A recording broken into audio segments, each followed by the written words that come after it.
Hi, welcome back. Welcome to this forecourt film for our absolutely stunning 2016 Mazda MX-5. This is the third generation now, and the first of this type that we've had in before, and hugely impressed with it. This is the 1.5 Sport Nav model.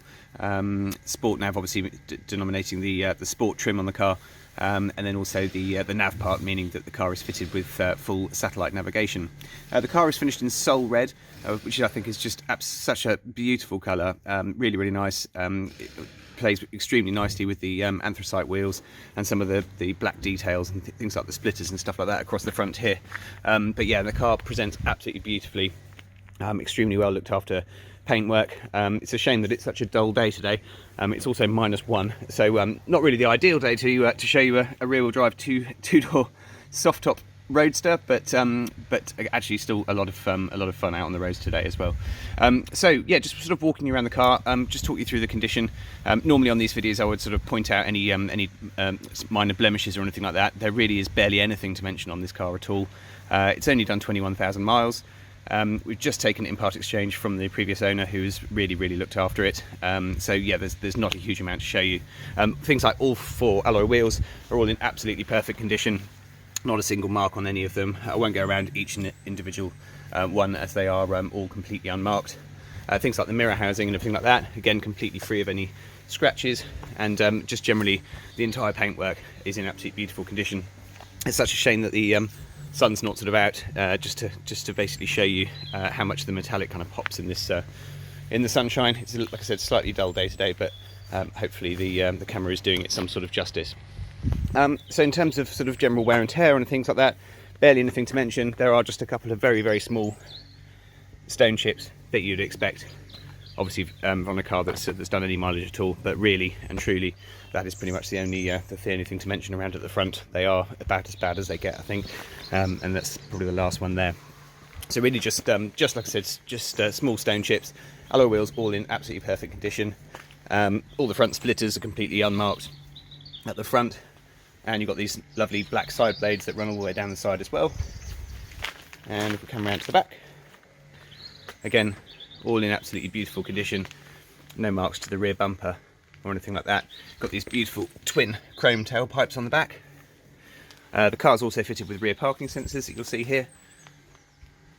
And then the previous owner has also upgraded it. This is a genuine Mazda item. Really nice gloss black rear spoiler, which I just think contrasts really nicely with the red paint. Doesn't look over the top at all, and like I said, it's not sort of a cheap item. It is a genuine Mazda rear spoiler. Like I said, I think complements the car really nicely. And then all the way down the passenger side, again, as we'll see, is all in lovely condition. The engine bay and everything like that, absolutely beautifully kept, extremely clean. And then if we come around to the back, again, you just, while the roof's down here and everything, you can just see that, again, there's no issues with that at all. No nasty marks or stains or anything like that at all. I'll show you how the roof goes up and down in a second. So additional specification that this model has, we have fully keyless entry. So when you go to open the car, you can just press the button down here. As long as the key's in your pocket or in your bag or anything like that, then it will recognise that you're close by. You can press that and unlock the car without having to use it manually. Inside, you're greeted with this absolutely beautiful black leather with the red stitching all the way through, and then the body coloured parts all the way through on the top, I think, which do look really nice. Just finishes it all off nicely. No nasty scuff marks or anything like that to the plastics as we get in. It's obviously quite a way into the car. It's not the most elegant thing for me to do, certainly, but you do obviously catch your foot now and then getting in, and then also, as with all MX-5s, you do get a little bit of bolster wear just here, obviously, as you're turning and getting out of the car, because it is obviously quite a low sports car. On the inside, we have this beautiful leather stitched steering wheel with the red stitching all the way through. It's a sport steering wheel, and then the red stitching theme continues across the handbrake shroud, and also across to the manual gearbox gaiter, and then all the way across the dashboard. You've got the red stitching there, and then the sort of carbon fibre style inlays down by all the switch gear and everything like that as well. Up across to the headrest, really nice single piece sport seats here. Again, red stitching continues, and then You've also got the perforations here for the speakers, because with this Bose system actually plays the music straight out of here, so when you've got the roof down you can actually hear it next to your ears, which is very, very handy. Twin cup holders. This is the release for the soft top, so when you want to bring it back up you just do that and click that one back in, and then you've also got a storage compartment, locking wheel nuts and all that kind of stuff based in there. Handy storage cubby in the middle, and then across to the front section you've got controls for your heated seats and also your USBs, twin USB there, as well as auxiliary sockets. Because the car has the keyless entry, it also has keyless start as well, so you simply just put your foot on the clutch and press the start stop button to bring the car into life. I'll jump in and show you some of the bits and pieces in a moment. I just thought, while I can stand here and show you, it's probably easier. Additional specification, we have lane departure warning, so it'll actually tell you when you're and try and keep you within your lane, and also tyre pressure monitoring, as well as a very all-important traction control, just to sort of just to help you out. Obviously the car can be quite skittish certainly on minus temperatures like we've got today, but actually it's a really nice and easy car to drive. And then we also have controls for your cruise control, voice control there, Bluetooth for your telephone, as well as all of the sort of media changes, things like volume and next track and all that kind of stuff as well. We also have, it's such a well-equipped car, this. I mean, anybody that remembers the older MX-5s, I think you just about got electric windows and that was it. This one has all the sort of latest mod cons. We have automatic windscreen wipers. We also have automatic headlights.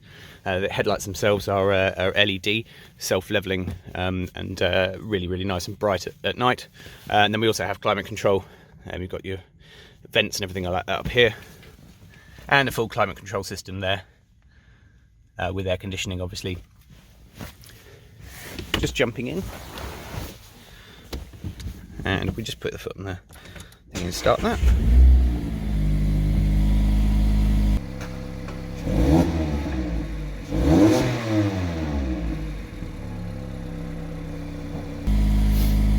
These lovely sort of 3 binnacles across here with all the information that you need. You've got a full onboard computer which will tell you all of your miles per gallon and everything like that as well.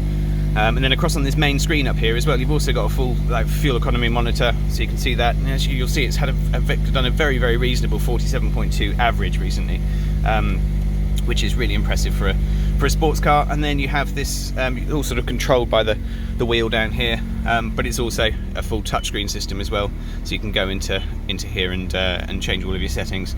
It just makes it look really, really up to date and modern in here. So we have things like your all of the sort of onboard computer for the warning systems, as well as your fuel economy that I mentioned. And then with the entertainment, you can change things. We have digital radio in the car, so full DAB as well as FM and AM stations. We also have Bluetooth audio streaming, and connections for your USB and auxiliary, as we said, is all sort of done through here. And then we also have full satellite navigation, again touchscreen, really nice and easy to use. Nice big screen on there, very, very easy to see everything. So pretty much you've got absolutely everything that you would expect from a modern car, but really nicely packaged all the way through. No glove box actually, so you have this slightly softer leather, which is nicer here for your knees. But like I said, we've got a couple of other storage areas and things like that. But all really, really nice in here. Don't think there's anything that I haven't covered off. You have an auto-dimming rear view mirror, so it darkens down at night to stop you from being dazzled. Like I said, just the overall fit and finish is just so lovely.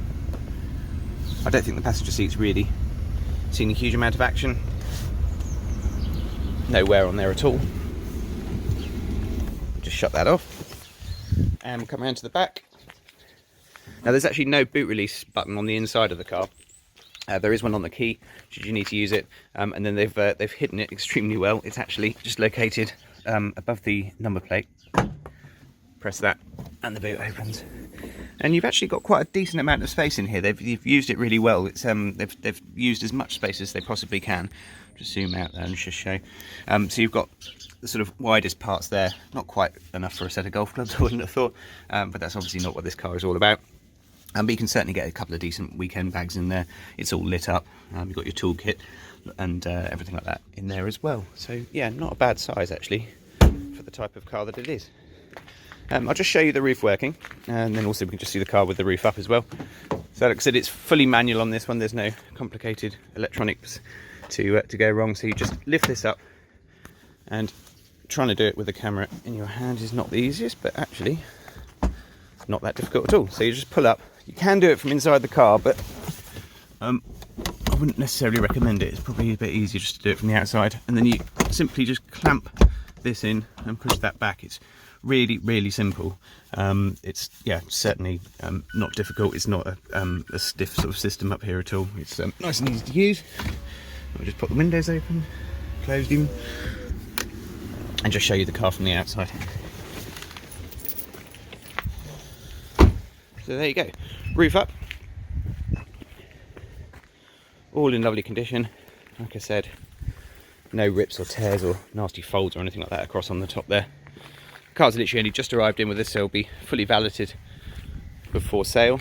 Just really wanted to just get the video up and show you everything working. So that's it. You've got a proper heated rear window, a proper glass rear window there. Again, people that remember the old original ones will remember they used to have the plastic windows that used to sort of steam up quite badly, or even sort of snap in the middle where the plastics got worn. So nothing like that one on this one at all. So as I mentioned, this is the third generation now of the MX-5, or the Mazda Miata as they call it elsewhere in the world. And when I did initial research, when I knew that this car was coming in online, and just had a quick look at some of the reviews, the critics absolutely loved it. And after a very short drive out in the cold conditions this morning, I can see why. Roof down, heated seats on, it's such good fun to drive. Really lovely and lightweight. You've got the sort of the bonnet from the driver's view. You get these. You basically see the sort of side parts of the bonnet there right in front of you, so you know exactly where the road is. I completely understand why people go mad over these. Like I said, they drive like nothing else really. Incredibly lightweight. The 1.5 engine appears to be the pick of the bunch if you sort of listen to the main motoring journalists that certainly know what they're talking about. It revs all the way up to 8,000 revs, and it just I think it sounds great, and you can just tell. Obviously the car itself only weighs just over a tonne, I think about 1,200 kilos, and there's plenty of power there to really enjoy yourself. So yeah, massive fan of this already, just from a short drive. I hope you found the video useful. If we can help with any further information, if you require any finance figures or you have a part exchange to value, then please do contact us through our website, which is jajarvis.co.uk. Be more than happy to help and answer any questions that you may have. Thank you very much again for watching, and we'll see you next time.